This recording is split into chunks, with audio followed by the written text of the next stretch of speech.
dał przepis na wersy. I tak Umyj do domu, umyj Dobra. I zostawiamy, jak będzie się gaz w razie kończył, to mamy następny. Dorota Jaskulska, Fundacja Wytchnienie Miejsc Inicjatyw Twórczych. Gdzie? We Świdziebnie jesteśmy, w takiej małej miejscowości na wsi. Organizujemy wydarzenia kulturalne dla społeczności lokalnej. 11 listopada obchodzone było takie uroczystość państwowa, później było przejście do nas do fundacji. Też się zaangażowała taka grupa poszukiwaczy, kilku panów przyjechało, poszli sobie na pole poszukać różnych skarbów. To była taka atrakcja dodatkowa.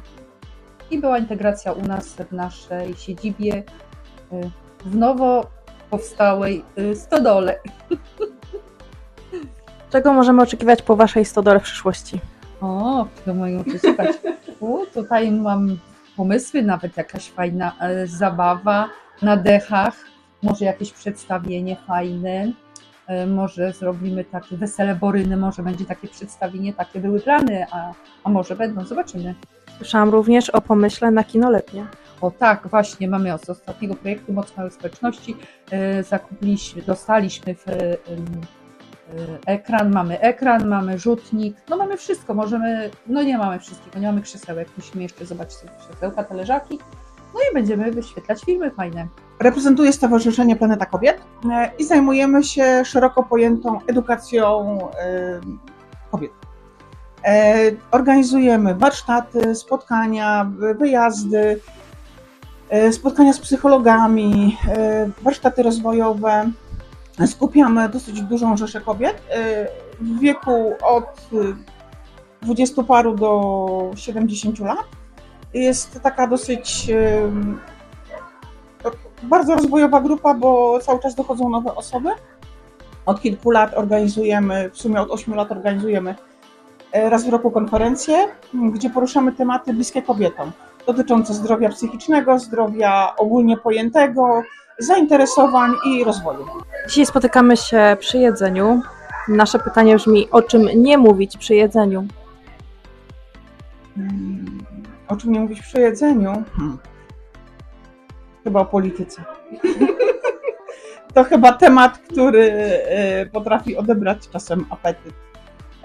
Nie, generalnie nie mówimy o rzeczach niejadalnych typu zwłoki, trupy i bohaterowie kryminałów. A na tym się znasz, bo organizuję już teraz 10 lat będzie zloty fanów kryminałów.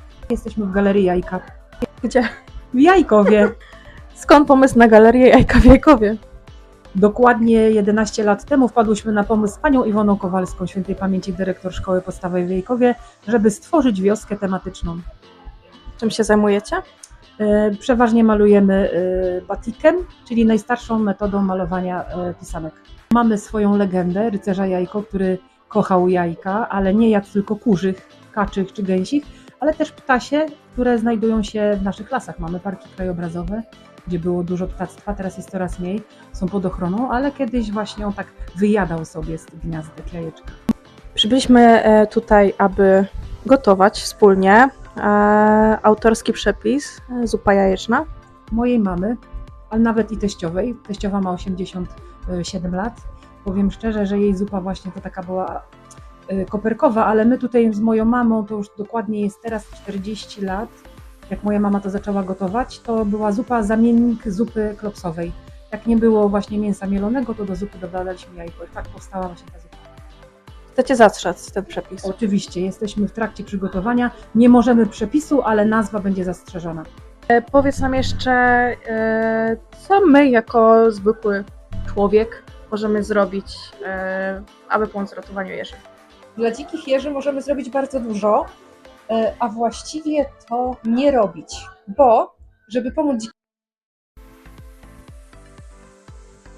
Organizuję zloty fanów Katarzyny Puzyńskiej. Tak zwane zloty w Lipowie, bo cała saga Kasi dzieje się właśnie w Lipowie, tutaj w okolicach Jajkowa i w Jajkowie też, w Pokrzydowie nad jeziorem Bachotek i w Brodnicy. Zatem czuwajcie, bo dzieją się tutaj zbrodnie. Tu się dzieją zbrodnie, tu giną ludzie, ale są sprawni policjanci, także wszystko Nic się nie ukryje, wszystko wyjdzie na jaw, ale strzeżcie się przyjazdu właśnie na Pojezierze Brodnickie, bo trup ściele się gęsto. Co sądzisz o naszym pomyśle, jeśli chodzi o sieciowanie organizacji? Super pomysł. Myślę, że trzeba się też spotykać i rozmawiać. Fajna rzecz, żeby po prostu nie kopiować organizacji, na przykład jedna od drugiej. Każda musi swoje coś stworzyć, żeby nie było takiego, że się powtarzalność, ale możemy się wspierać, czyli też jako, wiecie, no, w pracy, czy możemy też pomóc w warsztatach. Jesteście współorganizatorem tego wydarzenia sieciującego NGO-sów, powiecie? Co Was skłoniło, aby dołączyć do tego projektu? Och, co nas skłoniło? Zadzwoniła do mnie taka pani, miła pani. Jak ją usłyszałam, to już wiedziałam, że współpraca będzie fajna, super. No i się super układa. I żałuję, że się kończy. Bardzo żałuję. Bardzo. Czy jakieś podsumowanie może na koniec? Czy plany na przyszłość?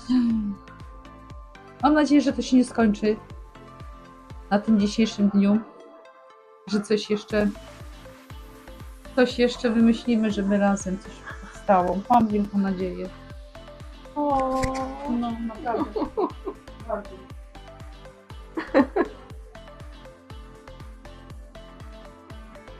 Tak się kończą działania sieciujące.